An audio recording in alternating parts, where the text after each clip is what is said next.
What's up investors, and welcome back to the channel. Welcome to another video where I will teach you investment in the Spanish property game, investing in Spanish properties, how to make money on real estate, how to buy your vacation property, or just any info in general. That 2 months left until we are reaching 2025, so I want to give you some tips and tricks so you can start to plan and strategize your next move and buying a property here in Spain.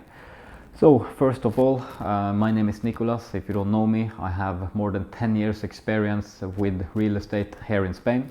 When I first moved to Spain, I had no money, no connections, and absolutely zero experience with real estate. And today I'm financially free. I have reached a point in my journey where I have financial freedom, financial independent, and now I'm coming back learning you guys how you can do the same with sharing my knowledge and tips and even some strategies. So why should you buy a property in 2025 in Spain? One of the biggest reasons is because of the great lifestyle. You can have a property here in Spain close to the beach. I'm actually sitting here having a beautiful views of the beach myself, and that is one of the good reasons. You have a good climate, you have the beaches, and it's very affordable compared to many other countries.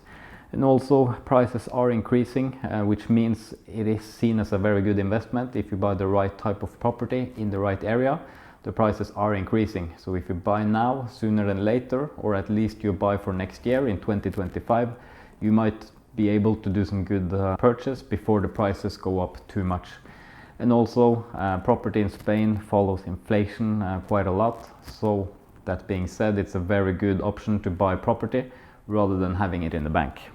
Another good reason is that you can, apart from only using the property as a vacation property, you can also rent out the property, which means you will have income while you're not using the property. So you can rent it out short term or long term depending on your situation. Many people buy property here as a purely investment, only to rent it out, or you can buy it as a vacation home and rent it out while you're not here. Or you can buy it, renovate it and sell it, which I personally have done for many years.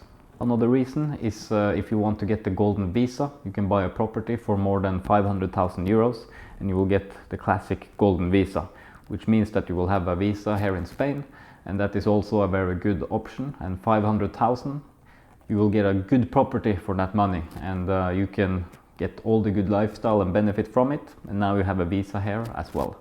So in this video I'm going to mention everything on how to get the right property, all the legal aspects of it, the pitfalls, how you can make money, some tips and tricks. So stay tuned for the end so you can get the whole list on what to buy in the property and what to look for, and how to buy it. This is real estate, real deals, real money. So step number one of the legal aspects of purchasing a property in Spain. Once you have find the property you want to buy, it's you need to have the NIE number, which is basically a Spanish ID number, identification. So you need that when you're buying a property. You need to apply for this once you have found the property and are ready to buy it, or even before you found the property. So without this NIE number, you are not able to buy a property. So keep that in mind, and you need also a Spanish bank account number. So when you are buying the property, you need to have a bank account here in Spain for paying all the utility bills and have an active bank account in Spain.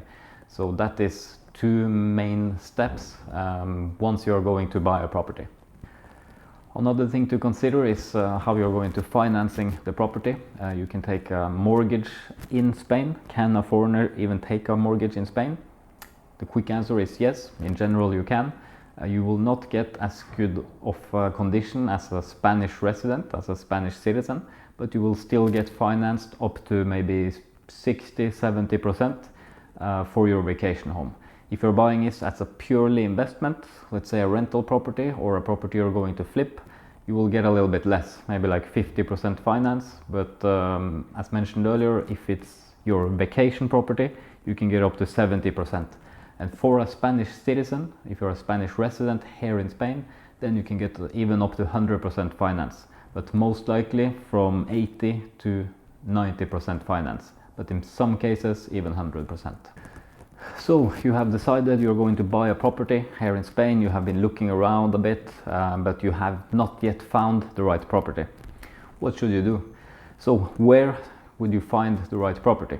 So you have online platforms like Idealista, Fotocasa, Pisos.com. So you have a lot of online platforms and you have a lot of local real estate agents.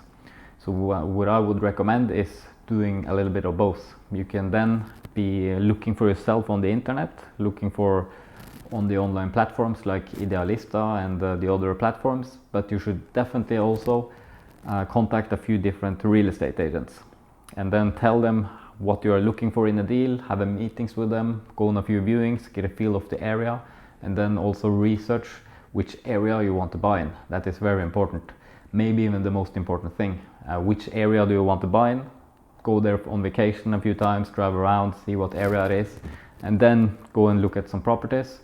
And then when you have go on several viewings, then you know a bit more what you are looking for in a property. And if you're looking for a property to rent out, then there are different things to look at as well. You have two main categories. You have the coastal areas, which is close by the beach, you are on the coast, or you have the more inland area, which is Madrid, or you can even buy some houses, some fincas, and then rent them out.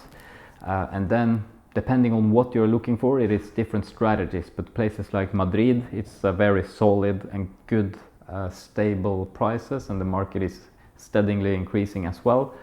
Or you have the coastal area, which probably yields a little bit higher due to the short-term rental, but is also maybe seen as a little bit risky, more unstable, but or unpredictable.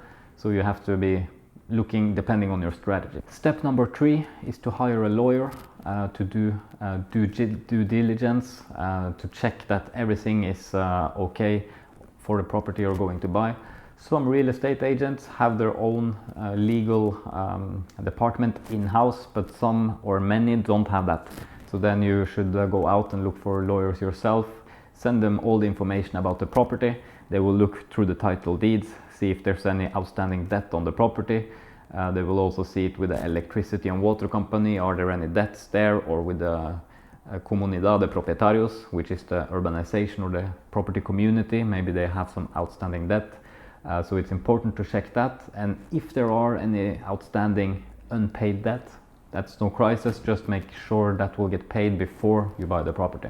Lawyers will also look through all the contracts before you sign them, check that everything is okay with the property, no unpleasant surprises. Maybe there are some extension on the properties which needs to be checked or are illegal, stuff you need to know about before buying the property. So once you find the right property, then you will put in an offer. Here in Spain it's very common that you negotiate on the price.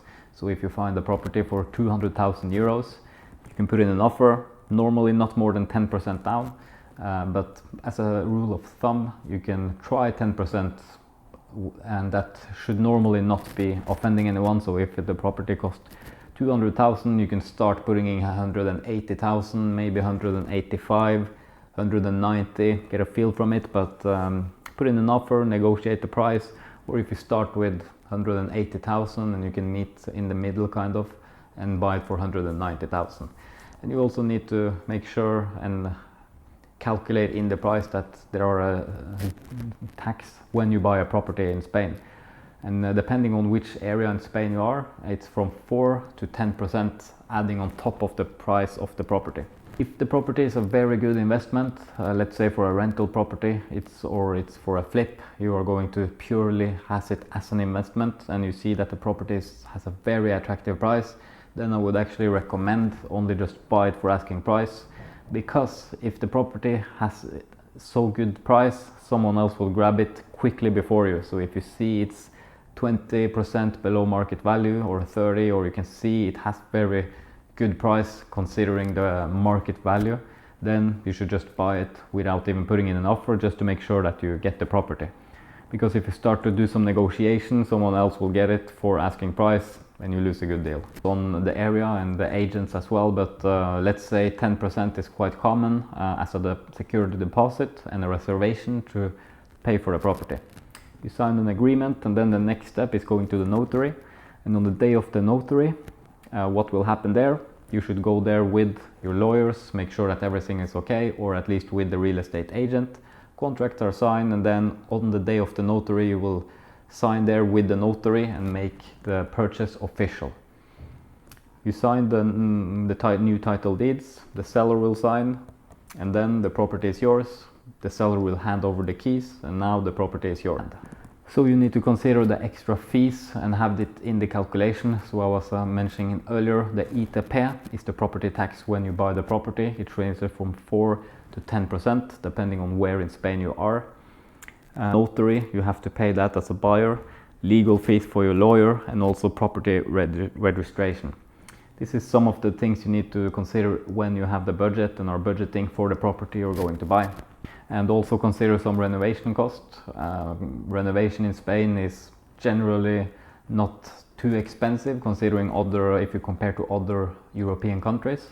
But still, as a foreigner, you need to be careful when you are getting the different budgets, because when Spanish or some local construction companies see that you are a foreigner, just bought your property, the price might depend a little bit. And there you go. That's a quick little guide on how to buy property in Spain. If you have any questions, comment down below. I will try to answer them. And send me any questions if you are wondering. Thanks you for watching the video. Give it a thumbs up, and I'll see you in the next one.